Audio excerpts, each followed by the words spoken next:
Act 2. 7 Variations on Margarita Weinberg by Moises Kaufman. 1. My grandmother was born in the Ukraine, but immigrated to Venezuela before the Second World War. She told me this story. A young Jewish woman was kidnapped by a group of Cossacks during a pogrom. They brought her into a room and held her down, deciding who would have her first. "If you touch me, I will put a curse on you," the woman said. "I'm a witch." The Cossacks laughed. "I can prove it," she shouted. "I can prove it to you that I'm a witch." Their leader smiled and said, "Very well, prove it then." "I'm immortal," she said. "You cannot kill me." They laughed some more. "You cannot kill me, not even if you shoot me. Try it." They stopped laughing and looked at her. "Here, try it." She pointed at her chest. "Shoot me right here. You will see that I'm immortal." The Cossacks looked at one another but didn't move. "Shoot me in the heart. You will see I won't die, and then you'll have your proof that I'm a witch." The leader thought for a moment, then quickly took out his pistol and shot her in the heart. The young woman fell to the floor bleeding, looked at the man who had shot her, and said, "Thank you, you imbecile." My grandmother liked stories of heroic suicides. 2. My grandmother wanted to be a doctor when she was young. But in the Ukraine in 1935, there were only a few seats at the university allotted to Jews. All of them went to men. So she became a nurse. When she told her family in 1937 that she wanted to go to Venezuela, everyone was against it. They hardly knew where Venezuela was on the map. But her fiancé, Boris, my grandfather, had moved here 2 years earlier to make his fortune, and he wanted her to come join him. Business was going well for him, and he was worried about rumors of a war in Europe. I don't know if it was the imminent war, or the invitation of a lover in the tropics, or both, but she came here. She was 22 years old. The story goes that when she arrived in Caracas, she was a woman of such delicate beauty that every immigrant wanted to marry her. I've seen pictures. She was stunning. My grandfather said, "Although I brought you here, you have no obligation to marry me. We've been apart for 2 years, and your feelings might have changed. You can have your pick of any man in our community." My grandmother cried, moved by his words, told him that yes, it was her decision, and her decision was to marry him. Another version of this story is that their marriage had been arranged by their parents in the Ukraine, but that his asking her to choose to marry him was a testament to his liberal views, so she decided to marry him. 3. When their first child was born, my grandmother named her Margarita, which is the name of Venezuela's national flower. Margarita Weinberg. Her Jewish name, Miriam, came from my grandmother's mother, who had died when my grandmother was 2. My grandmother was the storyteller in the family. In some arrangement that had been made long before I was born, she had inherited the responsibility of keeping our narratives and our history alive for us. My brother was a communist, she said, who left our village in the Ukraine and went to Paris to join the resistance fighters against the Nazis. He became one of their best spies. A street in Paris is named after him. 2 years after he joined the resistance, he was surprised on a mission inside a German arsenal in a suburb of Paris. When the Nazis surrounded the arsenal, he used all the weapons in it to defend themselves. He killed many Nazis that day, she said. He saved the last bullet for himself. Heroic suicides. I grew up with these narratives. 4. At 19, my mother, Margarita, met a young man named Simon who had arrived in Venezuela after the war. He came from Romania. He had survived the war by sewing and selling the yellow stars of David that the Jews were made to wear. He spent most of the war alternately hiding in a small room and selling these stars of David. He was 11. My mother's childhood in Venezuela was idyllic. The country was blessed with warm weather and kind inhabitants. They were all welcoming to the immigrants. The war was an ocean away, and my mother heard about it only when my grandparents would talk in hushed tones about relatives who had stayed behind. All of them were either dead or in concentration camps. Simon was brought to Venezuela by his aunt, who had a successful clock shop in the center of town. She brought him to my grandmother's house to meet my mother. They went out on a few dates, and then he asked her to marry him. She liked him, but her intuition told her that she shouldn't marry him. He'd come from such a different life. She'd never known hunger or war, except, of course, in the heroic suicidal stories of her mother. My father, Boris, said, "Do you think there's a line of men waiting for you? We are a small Jewish community here. He's a good man. You should marry him." My grandmother heard this, but said nothing, and my mother married him. Her strongest memory of her wedding day is standing under the canopy in the synagogue thinking, "What am I doing here? This feels like suicide." 5.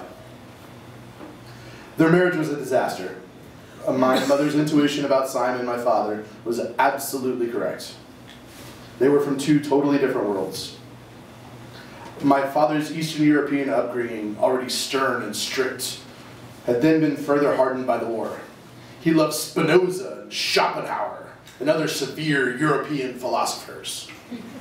He was despotic and had little patience for things other than survival. His main interests were making a living, having children, and attending synagogue. My mother loved American movies and Venezuelan balladeers and porcelain dolls. He was punctual and dramatic in his daily habits. She had the punctuality of people in the tropics, had their laid-back attitude. He perceived her as spoiled and lazy, and he had this inability to understand her, and it quickly turned to fury. For her part, she often thought herself superior to him. The war left deep scars. His manners were lacking or non-existent. He laughed too loudly, spoke broken Spanish, and ate voraciously. He once told me that he'd been hungry for so long that he thought one could never have enough food to be satiated. 6. Every Friday night there would be a Sabbath dinner at our house. My clearest memory of those dinners was my father's bright red face and the swollen veins in his neck as he yelled accusations. The Sabbath candles weren't lit at the right time. You don't appreciate the Sabbath. What kind of mother are you? This food is terrible. You don't know how to cook. The children are too loud. What have you taught them? Each attack was louder than the last. The shouting, the insults. And yet every time my mother tried to answer him, my grandfather would say, "Margarita, let it be. Schon. It's enough," in Yiddish. And he wouldn't let her respond. If my mother tried again, he would say again, "Schon. Silence her."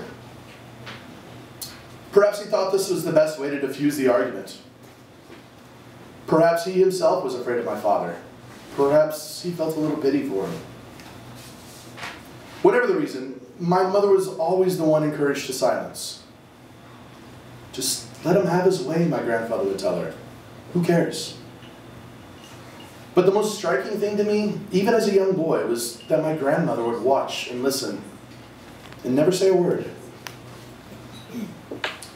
Margarita was being savagely attacked by my father and silenced by my grandfather, and my grandmother said nothing, not a word. 7. I thought my grandmother was heroic.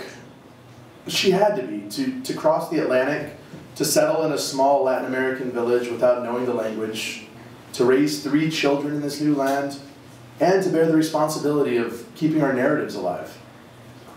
But what good are narratives if they only lead to suicide? How could she stand by and watch her daughter be assaulted and do nothing? Did she think that harassment would end? Did she not realize that my mother needed her mother to defend her? My mother thought of suicide many times, but again, She had 3 children. That's the trouble with heroic suicides. My grandmother passed away 7 years ago, and since then another tacit agreement has made me the writer in the family, the keeper of our stories. Members of my family come to me and ask about the past. So in writing this story, I call my mother to make sure that I've gotten these events correct. Did you ever ask your mother why she didn't defend you? I was an adult. I had 3 children. It was not for her to defend me, she tells me. And I think you have part of the story wrong. She tells me a different version of my grandfather's arrival in Venezuela, one she had heard from her aunt. In this version, after my grandfather left the Ukraine to come to Venezuela, my grandmother fell madly in love with a revolutionary communist. Her father forbade the affair, and the communist lover, broken-hearted, went to Spain to fight in the Civil War. There he was killed in battle. Her father, keenly aware of the imminent war in Europe, forced my grandmother to go to Venezuela and marry my grandfather. If this version is true, my grandmother's heroic tales served a deeper purpose than I had originally imagined. They weren't a code of conduct or a commitment to revolt. They were simply the longings of an adolescent Ukrainian girl living in the tropics.